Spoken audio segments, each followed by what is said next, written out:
y'all. Hope y'all are doing well. I realized yesterday when I was editing the vlog that I left something out. So I had said in November how I was in the hospital in 2019, and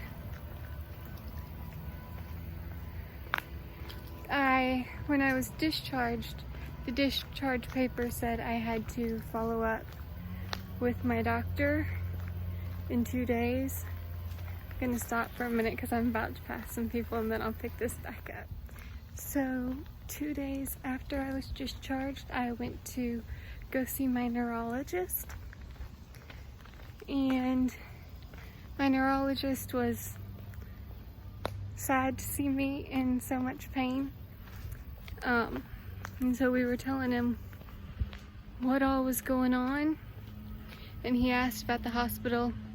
They took my blood, and we said no. They started an IV to give me some IV pain medications, but they never took any blood, which I did find surprising. So I don't know. And then he also asked if they did a chest x-ray, which they didn't. And I was shocked that they didn't do that. And so was my neurologist, because they've done that about every time I've been there with the pain. So my neurologist ordered blood work, a chest x-ray, and an ultrasound. So the blood work all came back fine. He put me on some new pain medications, and I did the chest x-ray, was fine. And then I did the ultrasound. Well, when I did the ultrasound, they found something.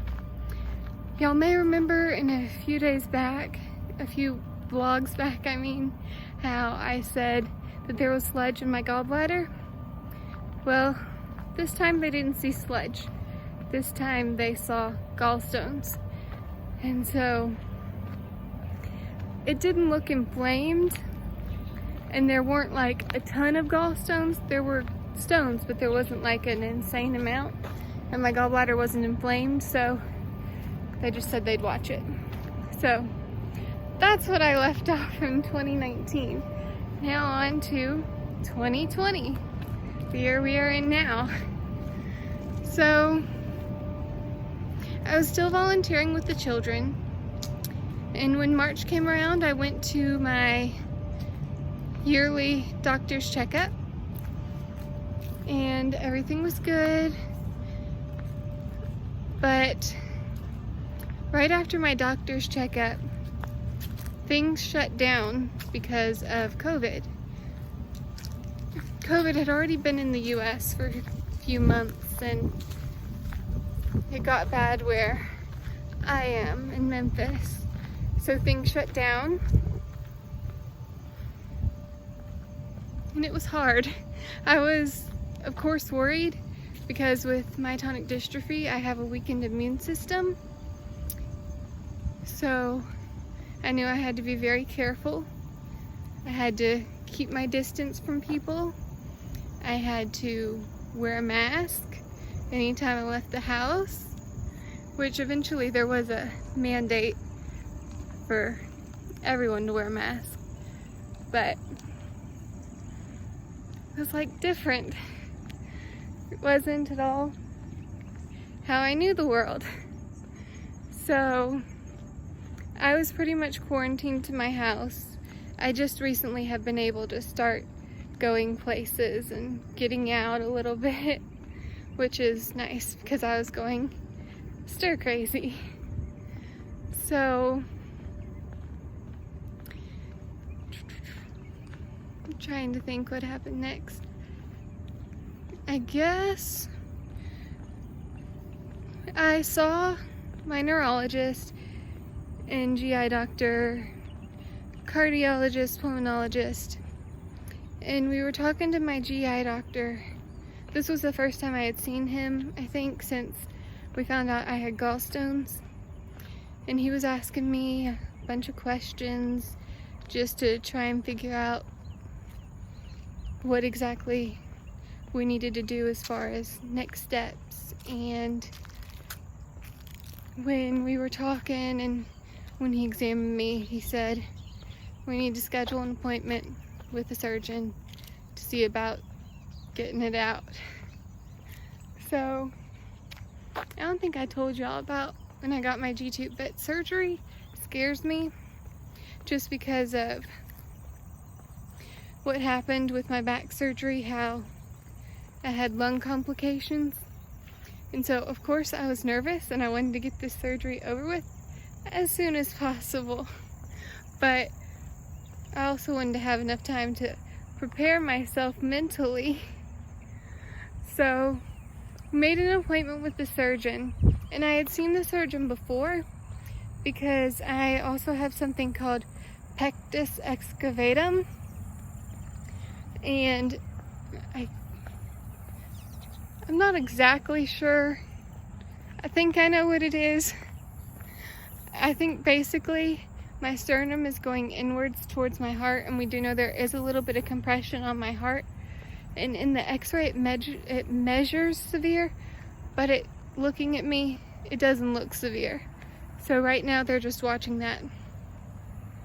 So we talked to the surgeon about my gallbladder, and he was asking me all these questions about, does it hurt? Does it hurt constantly?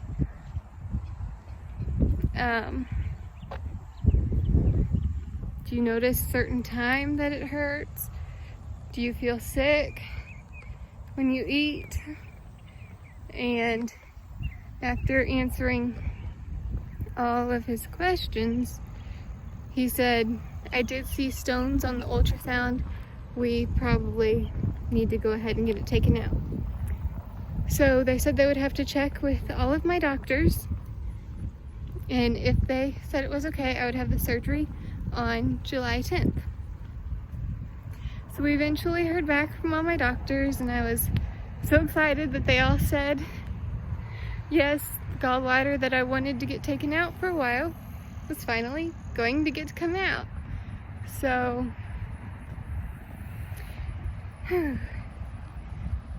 my mom ended up being off work the week before my surgery date. So she called and asked if there was any way possible to move it up. I myself did not want it to be moved up because that meant less time to mentally prepare. But I knew it was better for her, so I didn't try to negotiate with her.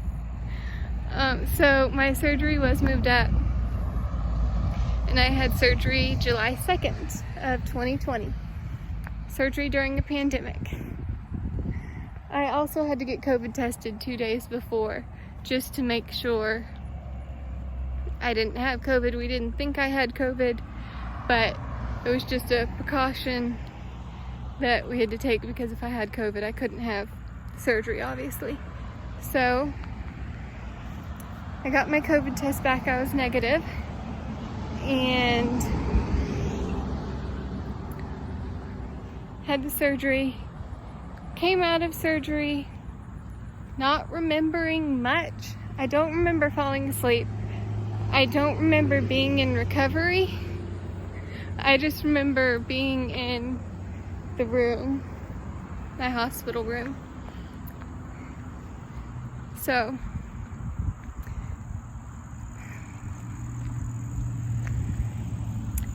after that, the surgery, it did take a lot longer to recover than I thought it was going to take.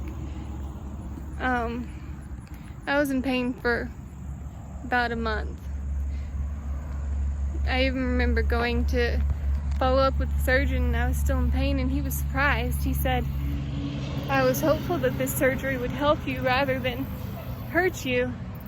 So I wasn't having to take the pain medication anymore. I was just taking ibuprofen and Tylenol as I needed it. And so that was good news for the doctor, and I eventually did recover. I was wondering if it would by chance help my rib pain, so I wanted to wait until I was fully recovered before I actually said it helped or it didn't. It didn't help. I held out a little bit of hope, but I knew it probably wouldn't.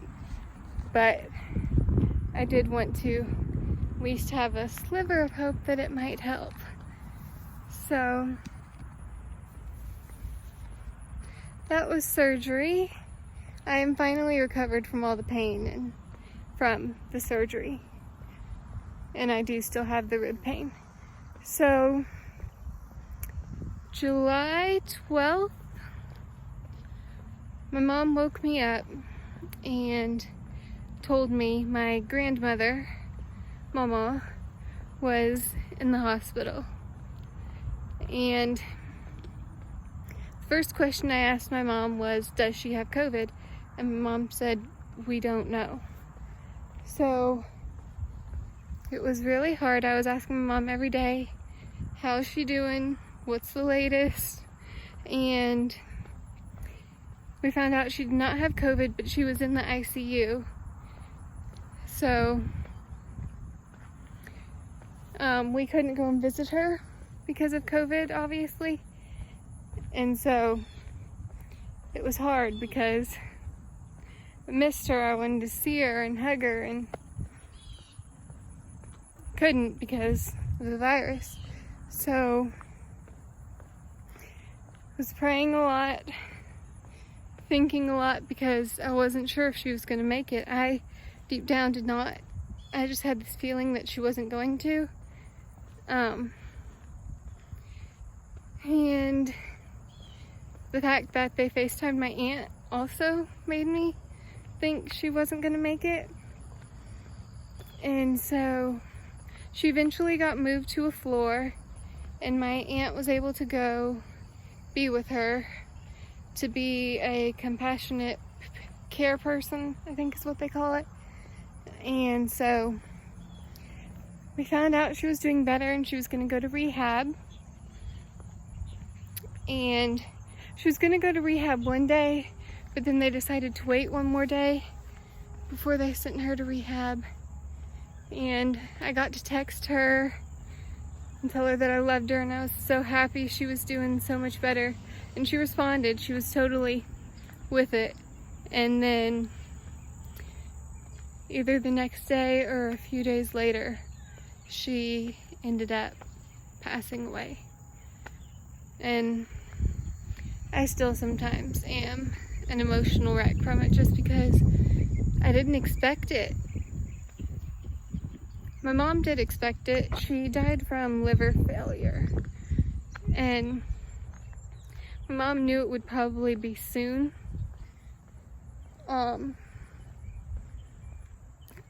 It's still on a daily basis is a struggle, because the last time I saw her was actually a little over a year ago that I saw her in person.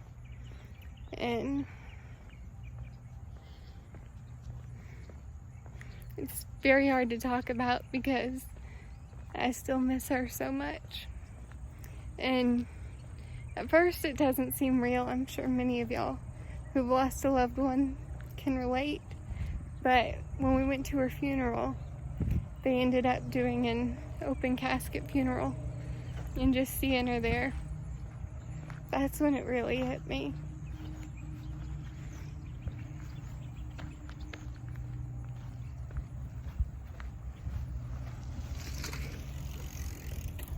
That's when it hit me the most. And it's still a battle, an emotional battle that I'm going through, working through, praying through, trying to find comfort even on the darkest days. I know God has a plan and a purpose. I still don't understand why He had to take her home. That one day we'll meet again.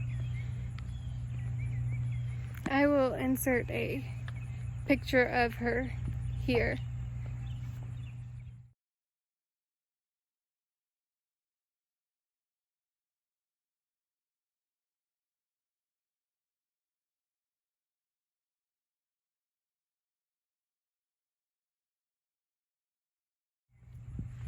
A few things she loved were her Chihuahua, Tinkerbell.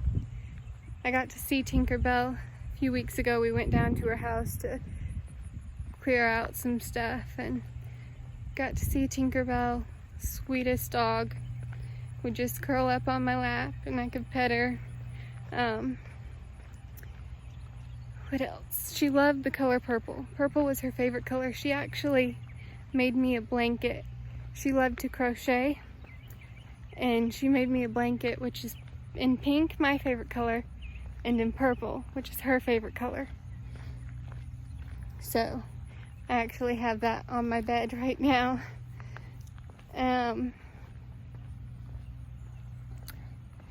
She loved crochet, as I said. She taught me how to arm knit, and so that is a memory that I have from her. I actually arm knitted a scarf the other day because I was thinking a lot about her.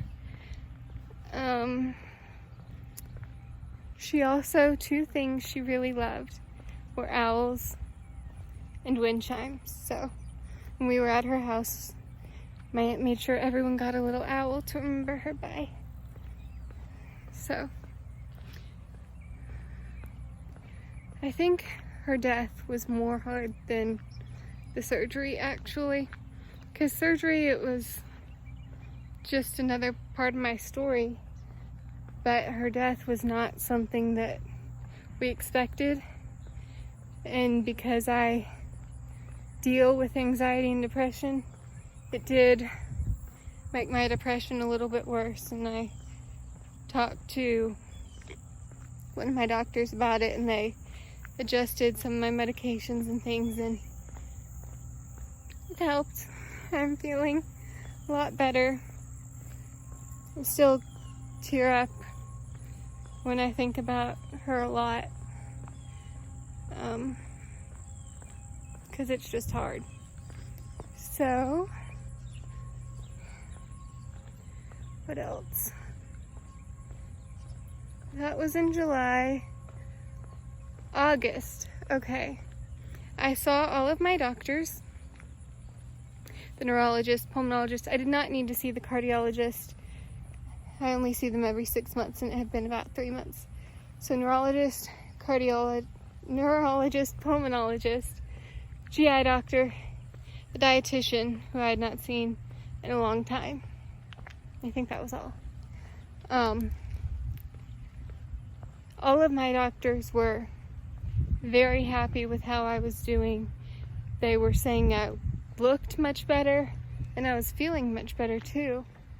So they were all just so happy and realized, yeah, it's a good thing she got her gallbladder removed, because they could tell that I felt so much better.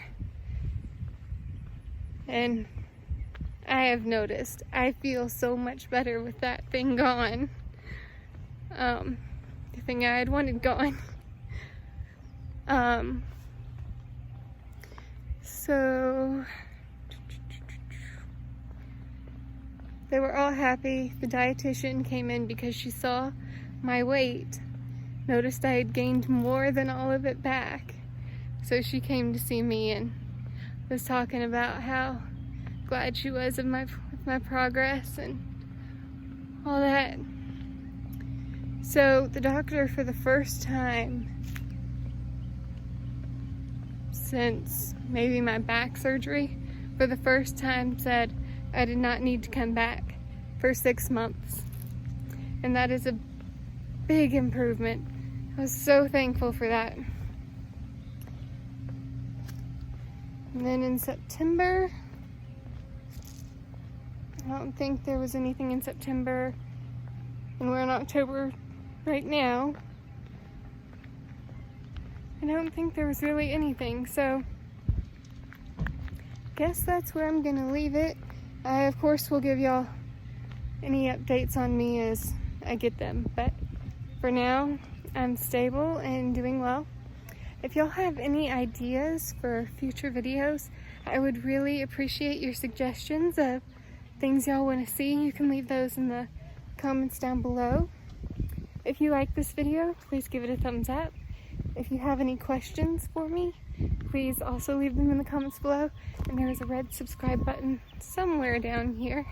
If you would hit that, I would appreciate it. And if you hit the notification bell, you will get notified when I post new videos. So, I will see y'all next time. Hope y'all have a great rest of the day. Bye, guys. Today's piece of encouragement is Isaiah 41:10. It says, "Do not fear, for I am with you. Do not be dismayed, for I am your God. I will strengthen you and help you. I will uphold you with my righteous right hand." This is a great promise that reminds us we are never alone. God is always with us, helping us through anything and everything we go through.